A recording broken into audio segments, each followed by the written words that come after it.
피터 싱어의 효과적 이타주의에 관한 재미있는 이야기를 들려드릴게요. 이 이야기는 한 젊은 남자, 민준에 관한 것입니다. 민준은 항상 남을 돕는 데 관심이 많았지만 어떻게 해야 사람들에게 더 큰 도움을 줄 수 있을지 고민하던 중에 효과적 이타주의라는 개념을 접하게 되었습니다. 민준은 대학을 졸업한 후 주말마다 자선 행사에 참가하며 이곳저곳에서 봉사를 했습니다. 하지만 그는 언젠가부터 자신이 정말 많은 사람들에게 도움이 되고 있는 건지 의문이 들었죠. 그러던 어느 날 그는 학교 도서관에서 피터 싱어의 책을 발견하고 효과적 이타주의에 대해 읽기 시작했습니다. 그 이론은 그에게 큰 충격을 주었고 민준은 이 새로운 접근 방식에 따라 자신의 자선 활동을 재검토하기로 했습니다. 민준은 먼저 자신이 참여했던 여러 자선 행사들이 정말로 효율적인지 데이터를 수집하기 시작했습니다. 그러다 보니 늘 참석하던 행사 중 일부는 많은 비용이 소비되는데 비해 실제로 혜택을 받는 사람들은 적다는 사실을 알게 되었죠. 이때부터 그는 자원의 사용 효율성을 고민하기 시작했고 피터 싱어의 조언에 따라 접근법을 바꾸기로 결심했습니다. 그는 가장 큰 효과를 낼 수 있는 곳을 찾기 위해 여러 연구 논문과 보고서를 읽었고 자신의 기부가 건강 증진이나 교육 개선에 큰 역할을 할 수 있는 국제 구호 단체에 더욱 집중해야 한다고 판단했습니다. 그래서 그는 아프리카의 식수 위생 문제를 해결하는 데 주력하는 하나의 단체를 찾았고 그들에게 매달 꾸준히 지원하기로 결정했습니다. 이 과정에서 재미있는 일이 생겼습니다.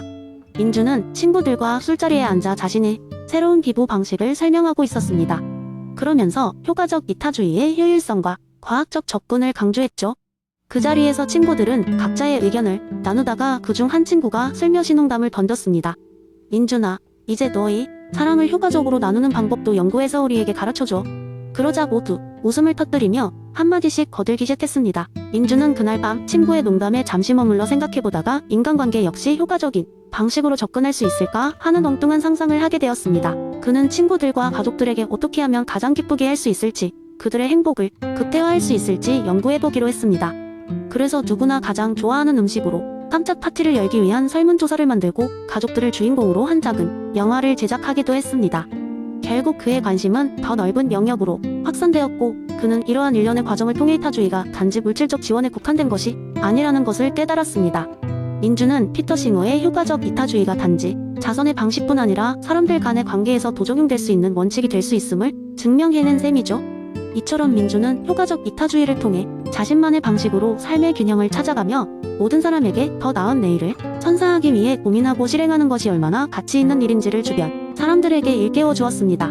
결국 그는 단순히 기부와 봉사, 활동에 머무르지 않고 자신의 삶을 통해 사람들 사이에 긍정적인 영향을 극대화하는 방법을 찾는 여정을 계속해 나갔습니다. 두 번째 이야기. 어느 날 작은 마을에 살고 있는 철학자 존은 종종 마을 광장에서 철학 청론쟁을 벌이는 것으로 유명했습니다. 그의 주된 관심사는 항상 윤리와 인간 행동의 본질이었는데 특별히 그는 엘리자베스 앤스콤의 의도의 철학에 매료되어 있었습니다. 마을 사람들은 처음에는 그의 토론에 별로 관심이 없었지만 시간이 지나면서 그의 이야기에 점점 더 귀를 기울이게 되었습니다. 어느 주말 아침 존은 마을 광장에 서서 사람들에게 의도의 중요성을 전달하기로 결심했습니다. 그는 마을 사람들의 관심을 끄는 재미있는 이야기를 꺼냈습니다. 여러분 모두 제 이야기를 들어보세요. 한 번은 톰이라는 아주 친절한 농부가 있었습니다. 그는 매번 풍성한 수확을 이웃들과 나누곤 했습니다. 그런데 어떤 해에는 수확이 좋지 않았습니다. 그의 창고는 거의 텅 비어 있었고 겨우 가족들을 먹일 만한 양만 남아 있었습니다. 그럼에도 불구하고 톰은 그의 좋은 마음씨를 잊지 못하고 이웃들에게 조금이라도 보탬이 되고자 자신의 작물을 조금씩 나누었습니다. 자, 여러분, 톰의 행동은 어떻게 평가해야 할까요? 그는 어려운 상황에서도 나눔을 선택했으니까 분명히 착한 사람임에 틀림없죠? 하지만 이 이야기를 끝까지 들어보세요. 나중에 알고 보니 톰이 작물을 나눈 이유는 그 이웃들 중 하나가 그에게 예전부터 큰 은혜를 베풀었던 인물이라는 걸 깨달았기 때문입니다. 톰은 그 은혜에 보답하기 위해 작은 수확을 나누기로 결정했던 것입니다. 설령 다른 사람들에게 이 은혜가 절박하게 필요하지 않았던 상황이었다 할지라도 톰의 의도는 순전히 보답에 있었습니다. 존은 말을 멈추고 마을 사람들이 반응하도록 잠시 기다렸습니다. 사람들이 생각에 잠긴 눈으로 그를 바라보고 있을 때 그는 미소를 지으며 말을 이었습니다. 톰에 의해서 볼 수 있듯 행동의 결과만으로 그의 도덕성을 평가할 수 없다는 것이 앤스콤의 철학입니다.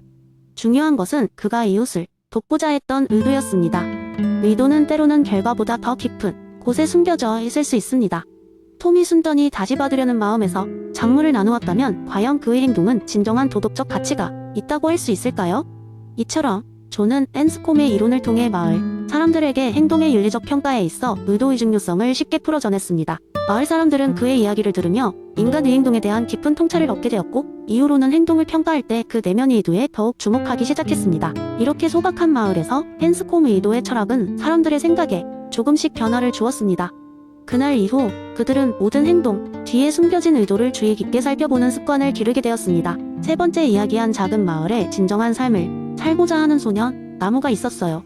그의 이름은 나무였지만 자연과 동떨어진 삶을 살고 있었죠. 마을 사람들은 그를 이해하지 못했습니다. 왜냐하면 나무는 언제나 자신의 길을 가고자 했기 때문이죠. 모두가 그의 선택을 의심하곤 했습니다. 왜 이렇게 독특한 길을 가는 거야? 왜 다들 하는 대로 하지 않는 거야? 그런 질문들을 수없이 받았죠. 어느 날 나무는 마을 교회에서 열리는 커다란 축제에 참석했어요. 이 축제는 동네 사람들에게 마치 의식과도 같은 중요한 행사였죠. 축제에서 사람들은 전통 의상을 입고 전통 춤을 춥니다. 그런데 나무는 결코 그들과 같은 옷을 입지 않았어요. 그는 자신이 좋아하는 눈에 띄는 푸른색 옷을 입고 축제에 나타났죠. 그의 모습에 사람들은 수군대기 시작했습니다. 하지만 나무는 전혀 개의치 않았습니다. 자신이 옳다고 믿는 길을 가는 것이 그의 원칙이었거든요. 그 축제에서 나무는 친한 친구인 담비와 함께 새로운 춤을 선보이고자 했습니다. 이 춤은 전통과는 거리가 멀었고 두 사람은 마치 현대 무용을 추듯 자유롭게 몸을 움직였어요. 주변 사람들은 처음에는 당황했지만 점차 나무와 담비의 춤에 매료되기 시작했죠. 그 춤은 마치 자유 자체를 표현하는 것 같았고 사람들은 점점 박수를 치기 시작했습니다. 나무의 춤이 끝나자 마을에 어른 중 한 명이 다가와 물었습니다. 우리 마을의 전통을 따르지 않는 이유가 뭐니? 나무는 잠시 생각하더니 이렇게 대답했습니다. 저는 진정한 저의 모습을 표현하고 싶었어요. 저는 전통을 존중하지만 저의 삶은 더 이상 그 테두리 안에 갇히지 않아요. 저는 제가 믿는 것을 따르고 싶어요. 그게 바로 저의 진정성이니까요. 그 후 나무의 이야기는 마을 전체로 퍼졌고 사람들은 점차 자신만의 길을 찾기 시작했습니다. 나무의 예시 덕분에 그들은 자신을 더 깊이 이해하게 되었고 외부의 압력이 아닌 진정한 자신을 찾는 것이야말로 진정한 행복으로 이어진다는 것을 깨닫게 되었죠. 마을 사람들은 나무 덕분에 버나드 윌리엄스가 이야기하는 진정성의 의미를 더욱 깊이 깨달을 수 있었습니다. 그들은 진정한 삶을 살기 위해 자신의 선택을 존중하고 진정성 있게 살아가는 것이 얼마나 중요한지를 배우게 되었던 것입니다.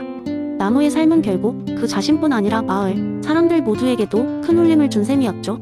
네 번째 이야기, 에픽테토스의 이론을 재미있게 전달하기 위해 한 마을에 사는 한 남자의 이야기를 소개하겠습니다.